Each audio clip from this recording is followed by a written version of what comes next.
Hello, my intelligent friends. Welcome to More Academy. I am Professor Anand More, helping you to solve now BRS. चलो फिर let us go for the revision of BRS. मेरे साथ revision फटाफट फटाफट करेंगे तो फिर अपने को पूरा मार्क्स मिल जाएगा.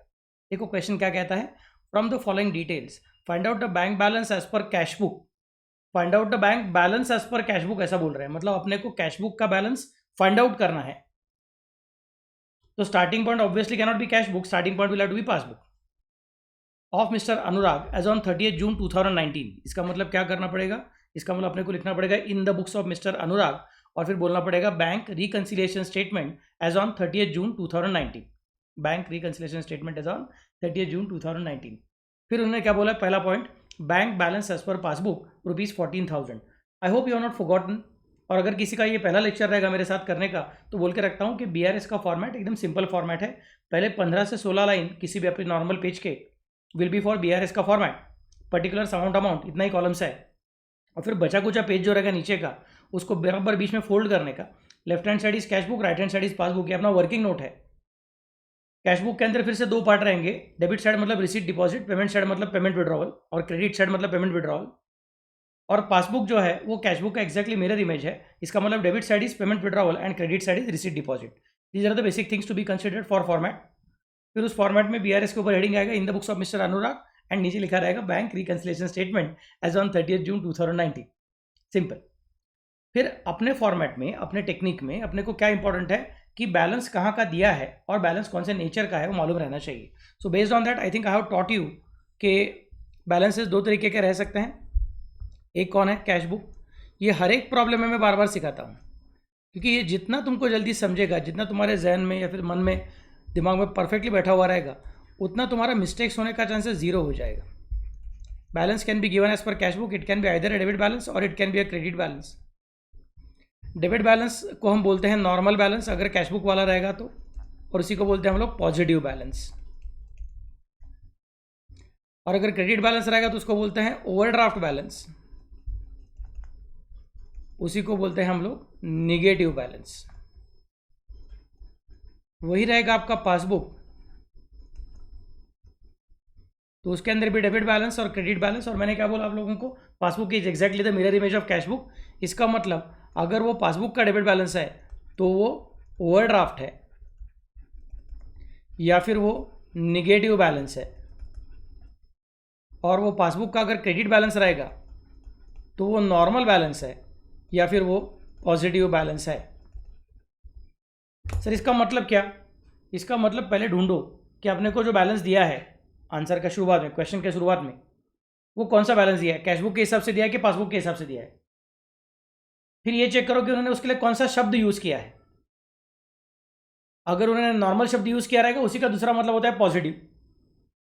अगर उन्होंने ओवरड्राफ्ट शब्द यूज किया रहेगा उसका दूसरा मतलब होता है निगेटिव.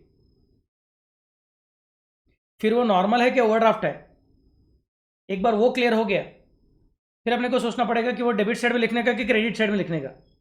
तो कैश बुक में नॉर्मल रहेगा तो डेबिट साइड में, कैश बुक में ओवरड्राफ्ट रहेगा तो क्रेडिट साइड में, और पासबुक में ओवरड्राफ्ट रहेगा तो डेबिट साइड में, पासबुक में नॉर्मल रहेगा तो क्रेडिट साइड में. These are the basic rules which should be kept in mind. तो अपने प्रॉब्लम की तरफ देखो. अनुराग के प्रॉब्लम में क्या हो रहा है, bank balance as per passbook is ₹14,000. So bank balance as per passbook बोल रहे हैं. इसका मतलब they are telling us not to look at these rules but to consider these rules. और शब्द कौन सा यूज किया है, पासबुक तो शब्द है ही बाबा. Very good. और बैंक क्या बोला है, ओवरड्राफ्ट बोला है कि बैलेंस बोला है, बैलेंस बोला है. सो बैंक का बैलेंस मतलब normal balance. Normal balance passbook, passbook normal, passbook normal, passbook normal मतलब क्रेडिट साइड. तो मैं इसको क्रेडिट साइड में लेके जाऊंगा और लिखूंगा कितना ₹14,000. सबसे पहले बीआरएस के फर्स्ट लाइन पे लिख दूंगा bank balance as per passbook ₹14,000. फिर नीचे चला जाऊंगा, नीचे जाके मेरा वर्किंग नोट लिख दूंगा. उसके अंदर मैंने पेज के दो पार्ट किए हुए हैं. दो पार्ट का नाम क्या है अपना, लेफ्ट हैंड साइड मतलब cash book, right hand side मतलब पासबुक. कैश बुक के दो टुकड़े, receipt deposit payment withdrawal. Passbook exactly mirror image, payment withdrawal receipt deposit. फिर उन्होंने खुद ने ही बोल के रखा हुआ है कि ये क्या है, बैंक का बैलेंस है एज पर पासबुक है, मतलब मुझे वर्किंग नोट के पासबुक पार्ट में जाना पड़ेगा और वहाँ पे बैलेंस बोला है. बैलेंस मतलब वो नॉर्मल बैलेंस है, मतलब वो क्रेडिट साइड जाना पड़ेगा. सो पासबुक में क्रेडिट साइड में जाके मैं लिखूंगा बैलेंस ₹14,000. जो साइड बैलेंस वो side minus sign, opposite side plus sign. Cash book sorry passbook plus तो passbook, cash book minus, passbook plus तो कैश बुक माइनस, एंड एक साइड माइनस तो दूसरा side plus. Once this is clear then we can now use the technique for the purpose of getting our answer correct. मैं आपको logically भी सिखाऊंगा, technical भी सिखाऊंगा. टेक्निक क्या बोलता है कि जो अभी कैश बुक के डेबिट साइड में आएंगे वो सब चीज़ें ऐड करनी पड़ेंगी, जो कैश बुक के क्रेडिट साइड में आएंगे वो सब चीज़ें माइनस करनी पड़ेंगी, जो पासबुक के डेबिट साइड में आएंगे उनको सबको ऐड करना पड़ेगा, और जो पासबुक के क्रेडिट साइड में आएंगे उनको सबको माइनस करना पड़ेगा. ये तो अपना टेक्निक अभी रेडी है. तो without thinking of logic also आपका पूरा आंसर करेक्ट आने वाला है, लेकिन मैं लॉजिक सिखाने वाला हूँ, टेंशन मत लीजिए. Let me go ahead. देखो क्वेश्चन क्या कहता है. Two cheques of rupees 8,900 and 10,700 were issued on 25th of June 2019, out of which only one check of rupees 8,900 was presented for payment before 30th June 2019. So two checks of rupees 8,900 and 10,700 दो check थे, issue किए थे. Issue कौन करता है? Business issue करता है. मतलब ये इश्यू किया है, किसको पहले पता चला रहेगा? बिजनेस को पहले पता चला रहेगा. इसका मतलब इसका एंट्री गारंटी से किस में आया रहेगा? कैश बुक में आया ही रहेगा, क्योंकि हमने ही चेक इशू किया, हमको पता है हमने चेक इशू किया है, तो हम लोग एंट्री कर ही देंगे. कब इशू किए थे? 25 जून 2019 को. Out of which only one cheque of rupees 8,900 was presented for payment before 30 June 2019. सिर्फ एक ही चेक है, कितना? 8,900 का, जो बैंक के पास आ गया और बैंक ने उसको क्लियर कर दिया है. तो हमारे हिसाब से दो चेक चले गए हैं, हमारे हिसाब से पेमेंट साइड में दो एंट्रीज आ चुका है, लेकिन पासबुक के हिसाब से पेमेंट साइड में एक ही एंट्री आया हुआ है. हमारा एंट्री कितने का रहेगा? 8,900 का भी रहेगा और 10,700 का भी रहेगा. चेक्स आर इश्यूड, मतलब कैश बुक में पेमेंट साइड में लिखूंगा चेक 8,900 और 10,700, लेकिन पासबुक में एक ही एंट्री आ गया. पासबुक में पेमेंट साइड में 8,900. सो 8,900 दोनों साइड में आ चुका है, मतलब वो बीआरएस में आने वाला नहीं है. जो ट्रांजैक्शन कैश बुक में भी आता है और पासबुक में भी आता है और बराबर से अपोजिट साइड में आता है और उसका अमाउंट भी करेक्ट रहता है. देखो क्या क्या बोला मैंने, दोनों बुक्स में आया हुआ है, दोनों बुक्स में अमाउंट सेम टू सेम है, और दोनों बुक्स में एक दूसरे का मिरर इमेज करके आया है. तीनों कंडीशन, दोनों बुक्स में आया है, अमाउंट एग्जैक्टली सेम है और मिरर इमेज करके आया है. उस पर्टिकुलर ट्रांजैक्शन को हम लोग क्या कंसिडर करते हैं? उस पर्टिकुलर ट्रांजैक्शन को बीआरएस में लाने की जरूरत नहीं है. दोनों में से किसी एक ही बुक में आया है तो बीआरएस में आएगा. दोनों में आया है लेकिन अमाउंट अलग अलग है तो बीआरएस में आएगा. दोनों में आया है, अमाउंट सेम है, लेकिन मिरर इमेज करने का भूल गया है, एग्जैक्ट सेम कॉपी आया हुआ रहेगा तो फिर से एक बार बीआरएस में आएगा. दोनों में है, अमाउंट कांस्टेंट है, सेम है और मिरर इमेज है तो बीआरएस में लाने की जरूरत नहीं है. देखो जरा, यहाँ पे अपना कैश बुक में क्रेडिट साइड में 8,900 आ गया है और पासबुक में डेबिट साइड में 8,900 आ गया है. सो दोनों में आ गया, अमाउंट सेम है 8,900 और मिरर इमेज एक का डेबिट में एक का क्रेडिट में है. इसका मतलब 8,900 को बीआरएस में लाने की जरूरत नहीं है. लेकिन 10,700 सिर्फ कैश बुक में आया हुआ है, पासबुक में आया नहीं है. सो एक में ही आया है, दूसरे में आया हुआ नहीं है. इसका मतलब उसको बीआरएस में लाना पड़ेगा और उसको माइनस करना पड़ेगा. सिर्फ माइनस क्यों करने का, ऐड क्यों नहीं करने का? Think about it. हम कहाँ पे बैठे हैं? हम लोग पासबुक में बैठे हैं. हमको किसके पास जाना है? कैश बुक के पास जाना है. तो जिस तरह से पुराने ज़माने में लड़की की विदाई करते वक्त मम्मी डैडी बोलते थे अभी ससुराल के पास जा रही है तो ससुराल जैसा रूल्स फॉलो कर, अपने मायके के रूल्स को फॉलो मत कर, वैसे हम लोग बोलेंगे भाई पासबुक में बैठे हो लेकिन कैश बुक के पास जाना है तो कैश बुक जैसा बिहेव करो. कैश बुक क्या कहता है कि भैया मैंने 10,000 कितने का, 10,700 का पेमेंट कर दिया है. अगर पेमेंट कर दिया रहेगा कैश बुक ने तो कैश बुक का बैलेंस गिर गया रहेगा. कैश बुक का बैलेंस गिर गया रहेगा मतलब उसका बैलेंस कम रहेगा. हम लोग पासबुक में बैठे हैं, हमारा बैलेंस ज़्यादा है और कैश बुक का बैलेंस कम है. हमको कैश बुक के पास जाना है तो अपने को माइनस करना पड़ेगा 10,700. सो माइनस करेंगे. Then comes the next point. 8,900 को कुछ करने की जरूरत नहीं, 10,700 को माइनस करेंगे. Cheques of rupees 16,400 were deposited but only one check of rupees 6,400 was cleared by the bank on 28 June 2019. तो हमने डिपॉजिट किया था, रिसीट डिपॉजिट हमने डिपॉजिट किया, मतलब कैश बुक में एंट्री आया ही रहेगा. कैश बुक में कितने का एंट्री आया है? 16,400 का एंट्री आ गया है. सो कैश बुक में रिसीट डिपॉजिट में 16,400 का एंट्री आ गया है, लेकिन पासबुक में रिसीट डिपॉजिट में सिर्फ 6,400 का एंट्री आ गया है. दोनों बुक्स में आया है क्या? आया है. मिरर इमेज है क्या? हाँ मिरर इमेज है. यहाँ पे डेबिट साइड में है, वहाँ पे क्रेडिट साइड में, लेकिन सेम अमाउंट है क्या? नहीं, अलग अलग अमाउंट है. एक में 16,400 का अमाउंट है, एक में 6,400 का अमाउंट है. इसका मतलब क्या करना पड़ेगा? Same transaction different amount, which ever is minimum deduct from both the sides. तो यहाँ से भी 6,400 माइनस करूंगा और वहाँ से भी 6,400 माइनस करूंगा. 16,400 माइनस 6,400 मतलब बच गया कितना? 10,000. 10,000 को क्या करना पड़ेगा? ऐड करना पड़ेगा. यहाँ पे क्या करना पड़ेगा? नील रखना पड़ेगा, मतलब माइनस करने की जरूरत नहीं है. सो 6,400 10,000 को मैं ऐड करने वाला हूँ. सर ऐड क्यों करने का लॉजिक बताओ। एक तो टेक्निक बता दिया भैया 10,000 ऐड करने का, नहीं सर लॉजिक भी बता दो। लॉजिक एकदम सिंपल है, हम लोग किसके हिसाब से जा रहे हैं, पासबुक के हिसाब से। किसके पास जाना है, कैशबुक के पास, तो किसके जैसा बिहेव करना पड़ेगा, कैशबुक जैसा बिहेव करना पड़ेगा। कैशबुक बोलता है कि पैसा आ चुका है, रिसीट कर चुके हैं, डिपॉजिट कर चुके हैं, 16,400 का डिपॉजिट कर चुके हैं। पासबुक बोलते हैं नहीं 6,400 का, मतलब पासबुक के हिसाब से बैलेंस अभी तक सिर्फ 6,400 से बढ़ गया है, कैशबुक के हिसाब से बैलेंस 16,400 से बढ़ गया है। सो बैलेंस ज़्यादा है, इसका मतलब क्या करना पड़ेगा, अपने को ऐड करना पड़ेगा। अमाउंट कितना ऐड करना पड़ेगा, 10,000 रुपया, क्योंकि कैशबुक के पास जाना है तो ज़्यादा बैलेंस के पास जाना है, ज़्यादा बैलेंस के पास जाना है तो हमको भी ऐड करना पड़ेगा। So 10,000 rupees is to be added. Next point, अगला पॉइंट देखो, cash of rupees 5,500 withdrawn from the bank for personal use was not recorded in cashbook. Withdrawn from the bank बोला है, फॉर पर्सनल यूज बोला हुआ है। भाई हमने withdraw किया मतलब हमने एंट्री करना ही चाहिए एक्चुअली स्पीकिंग, लेकिन वो खुद ही बोल रहे हैं कि कैशबुक में एंट्री करने का रह गया है। कैशबुक में एंट्री करने का रहेगा, कितने का, 5,500 रुपये का एंट्री करने का रहेगा। मैं बोलूँगा ठीक है, फिर कैशबुक में विड्रॉवल का एंट्री पेंडिंग है, सो कैशबुक में विड्रॉवल साइड में एंट्री मत करना, बट पासबुक में एंट्री आ चुका है, कैश विड्रॉन 5,500 एंट्री कर दिया। सो क्या करना पड़ेगा, 5,500 ऐड करना पड़ेगा। सर लॉजिकली सिखाओ, हम कहाँ पे है, कैशबुक में, और सर हम कहाँ पे है, पासबुक में, और जाना है कहाँ पे, कैशबुक में, तो किसके जैसा बिहेव करना पड़ेगा, कैशबुक जैसा बिहेव करना पड़ेगा। कैशबुक क्या कहता है, नहीं अभी तक विड्रॉल हुआ नहीं है, विड्रॉल नहीं हुआ मतलब बैलेंस गिरा हुआ नहीं है, बैलेंस कम हुआ नहीं है, किसके हिसाब से, कैशबुक के हिसाब से।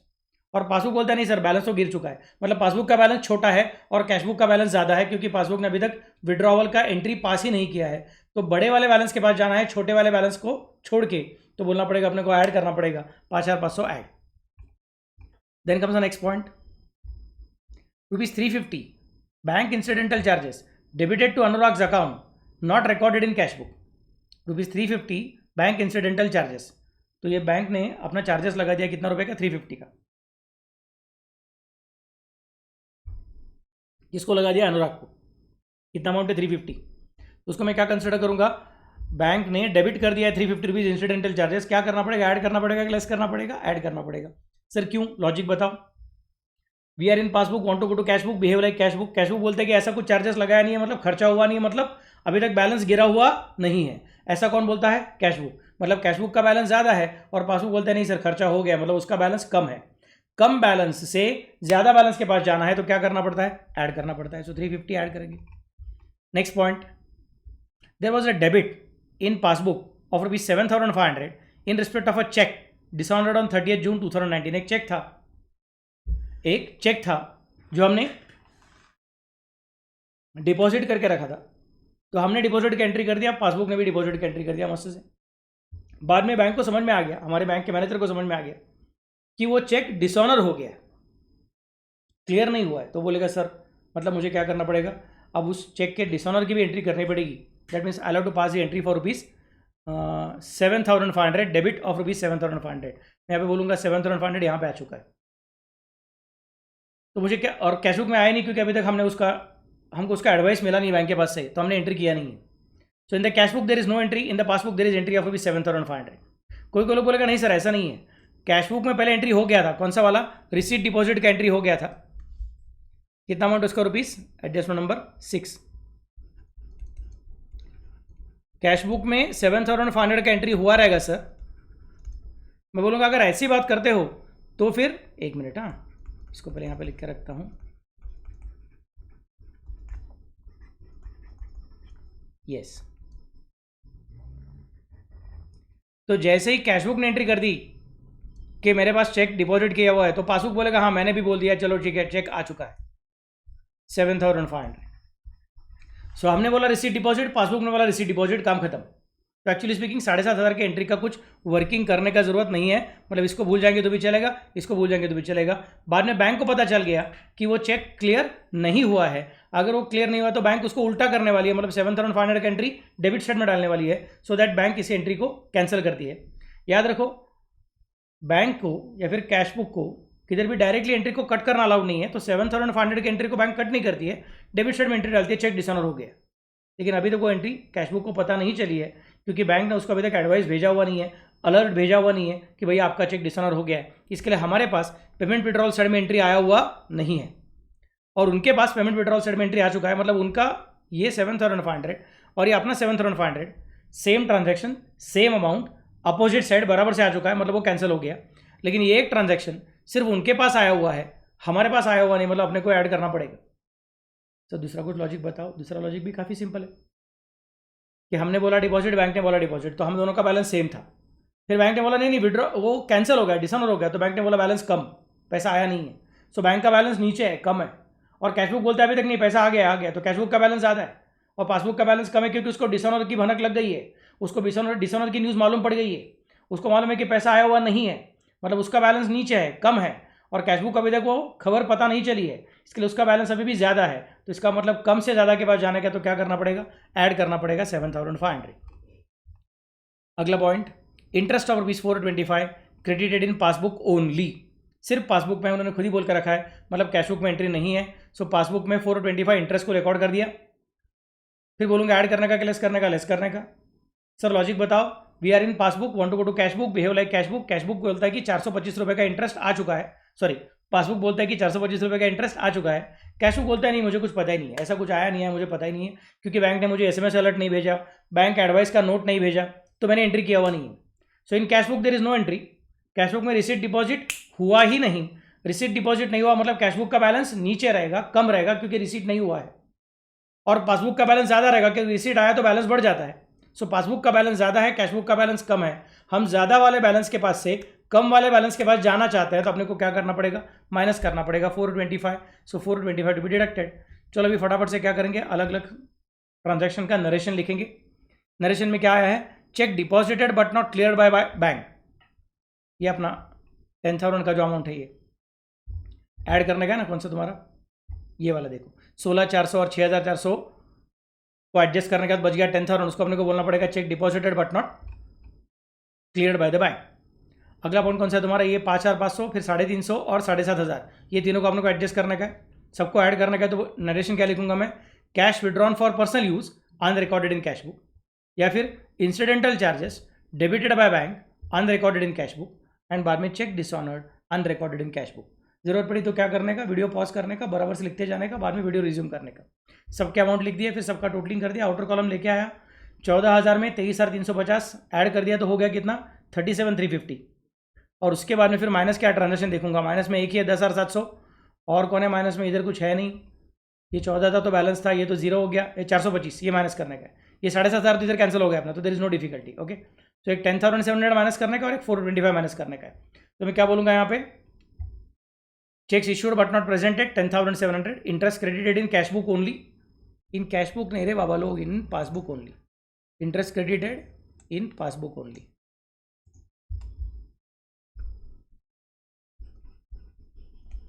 ओके, 425।